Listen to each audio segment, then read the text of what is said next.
जय हिंद। आज तो रेवड़ी बंटने का दिन है। आज हमारे देश के वित्त मंत्री श्रीमती निर्मला सीतारमण जी अपने कार्यकाल के 8वीं बजट पेश करने जा रहे हैं और उम्मीद है कि गरीब मध्यम वर्गीय परिवार के लिए यह सरकार कुछ करने जा रही है। इस सोच के साथ हम सब बैठे थे, लेकिन वही हुआ ना भाई, जैसे डिजिटल कुंभ, जिस तरीके से डिजिटल कुंभ को दिखाकर मीडिया ने, सरकार ने आमंत्रण दे देकर बुलाने का कार्य किया और जो फोटो शूट हुआ, जो स्नान करने का फोटो वायरल हुआ, वो वीआईपी घाट का था, वीआईपी घाटों पे स्नान का। और उस चकाचौंध में हम आम हिंदुस्तानी आ गए और सोचे कि वाह वाह, महाकुंभ है, क्या व्यवस्था है सरकार की। सेम वही है इस बजट का हालात। इस बजट का हालात वहीं के वहीं आकर के अटका दिया गया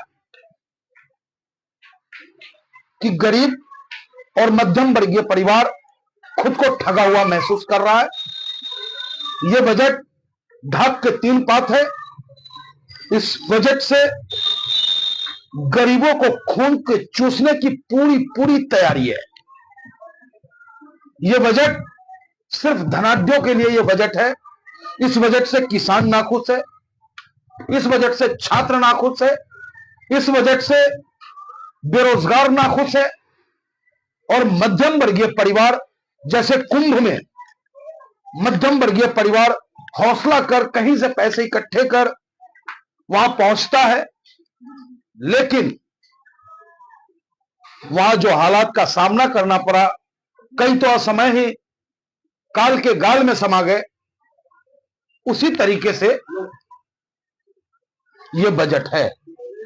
इस बजट में झलकियां तो दिखाई जा रही है कि गरीबों को बहुत कुछ दिया जा रहा है, किसानों को बहुत कुछ दिया जा रहा है, लेकिन आज खासकर मध्यम वर्गीय परिवार इस सरकार की गलत नीतियों की वजह से आत्महत्या करने को आतुर हैं, क्योंकि उनकी जिंदगी किस्तों पे है।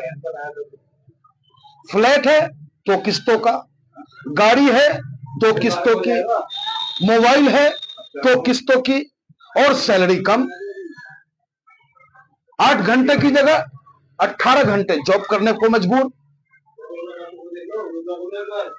यह व्यवस्था सरकार सिर्फ चकाचौंध के रूप में कराना चाहती है।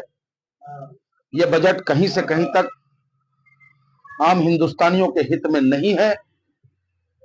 ऑल इंडिया मजलिस-ए-इत्तेहादुल मुस्लिमीन इस बजट को गरीब विरोधी, मध्यम वर्गीय विरोधी, किसान विरोधी, छात्र विरोधी मानता है। यह बजट सिर्फ और सिर्फ लुभावना बजट है, जो अखबारों में पढ़ने में अच्छा लगेगा, धरातल पे कहीं से कहीं तक अच्छा नहीं है। आप भली भांति जानते हो कि जीएसटी के माध्यम से आज अगर एक माचिस भी हम और आप खरीदते हो, एक गरीब से गरीब हिंदुस्तानी भारत सरकार को टैक्स देने का काम करता है, लेकिन उस गरीब को क्या मिल रहा है? क्या स्वास्थ्य लाभ मिल रहा है? क्या स्वास्थ्य का इंश्योरेंस उसे मिल रहा है? क्या फ्री दवा उसे मिल रही है? क्या उसे उसके लिए मकान की सुविधा हो रही है? क्या उसे रोजगार मिलने जा रहा है? क्या उसके लिए क्या सरकार कर रही है? कुछ भी नहीं। और बड़ी बड़ी कंपनियां छोटे छोटे पैकेटों में 10 रुपए में घी मिलता है मेरे दोस्त, लेकिन वो 10 रुपए में घी कितना होता है? इतना सा बस। लेकिन उस 10 रुपए के घी को खरीदता कौन है? गरीब परिवार उस घी को खरीदता है। वो 10 रुपए का घी अगर एकत्रित करके तौला जाए तो वो 2000 रुपए किलो पड़ता है। तो आखिर लूट किसके पॉकेट से हो रही है? गरीब के पॉकेट से हो रही है। ठीक है कि भारत सरकार के पास पैसा पहुंच रहा है, भारत सरकार का रेवेन्यू बढ़ रहा है, लेकिन गरीबों का पॉकेट तो खाली हो रहा है साहब। तो इस बजट का पुरजोर विरोध करता हूं। यह बजट कहीं से कहीं तक देश हित में नहीं है, नहीं है, नहीं है।